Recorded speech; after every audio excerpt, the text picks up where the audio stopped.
आप देख रहे हैं खबरों का मंथन। खबर वो जो सच दिखाए। दोबारा दिखाया है कि वो दुनिया की सर्वोत्तम सेनाओं में से एक है। पिछले 24 घंटों का जो घटनाक्रम है बहुत तेजी से बदला है। जब सीज फायर की जो घोषणा है वो अमेरिकी राष्ट्रपति ने करी, ये शायद पहली बार हुआ है कि इस प्रकार की सीज फायर की घोषणा सोशल मीडिया के माध्यम से अमेरिका के राष्ट्रपति करते हैं। जो मसला है उसका अंतर्राष्ट्रीयकरण करने का जो एक ये नया कदम हम लोगों ने देखा है, ये बहुत आश्चर्यजनक है। आप सबको याद होगा 1994 में कांग्रेस की सरकार में सर्वसम्मति से एक प्रस्ताव पारित किया था जहां पर पीओके को वापस लेने की सहमति संपूर्ण संसद के सभी सदस्यों ने एक स्वर में ली थी। 1994 का जो रेजोल्यूशन है, समय आ गया कि उसको हमें दोबारा दोहराना चाहिए और एक विशेष सत्र पार्लियामेंट का बुलाना चाहिए।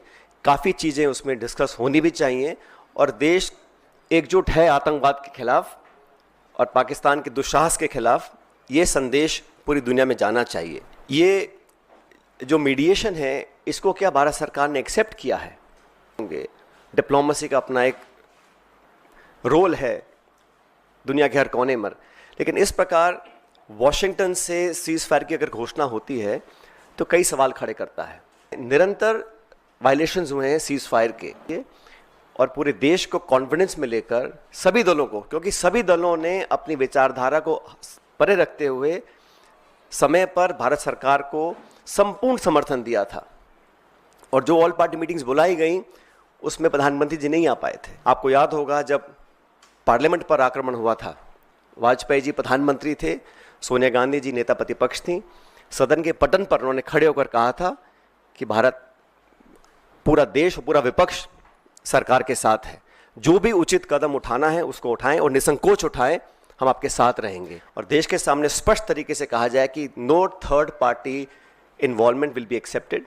It is a bilateral issue and it is India's and Pakistan's issue, and no country including America should have a space to intervene in a bilateral issue. हमारे सैनिकों ने पिछले दिनों में जो कर दिखाया है, मुझे लगता है कि उस पर हम सबको बड़ा फख्र है, बड़ा नाज है और हमारी सेनाओं का जो बल, जो ताकत, जो शौर्य, जो वीरता, जो कार्यकुशलता, जो प्रिसिशन, जिस जांबाजी से उन्होंने मजा चखाने का काम किया है पाकिस्तान को, उन सब पर हमको बड़ा नाज है, बड़ा फख्र है।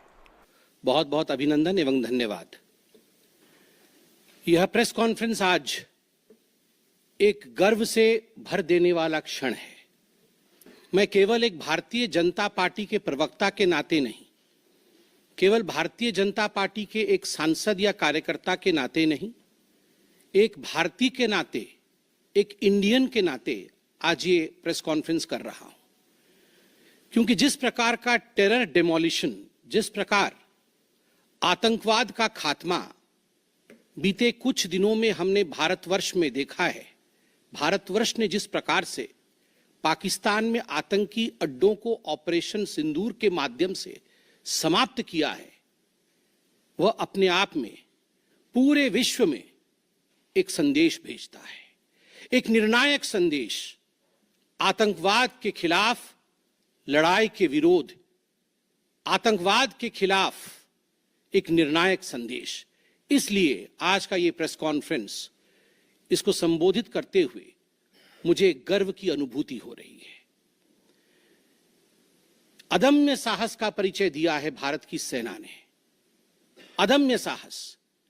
आज भारतीय जनता पार्टी और हम सभी कार्यकर्ता, आज सारा भारत धन्यवाद करता है भारत की आर्मी का, भारत की सेना का, भारत की एयरफोर्स का, भारत की नेवी का और उन तमाम जाबाज सेनानियों का जिनके कारण आज ऑपरेशन सिंदूर सफल हुआ है।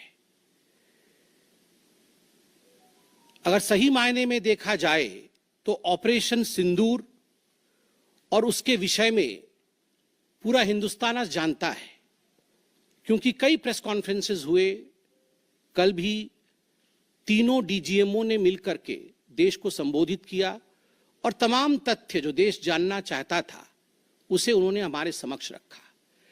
मगर मुझे लगता है कि एक आम नागरिक के भाषा में, बहुत साधारण भाषा में आज मैं आपको बताना चाहूंगा कि ये जो ऑपरेशन सिंदूर हुआ है, किस प्रकार से इससे हिंदुस्तान आतंकवाद के खिलाफ लड़ने में एक निर्णायक भूमिका हिंदुस्तान ने अदा किया है।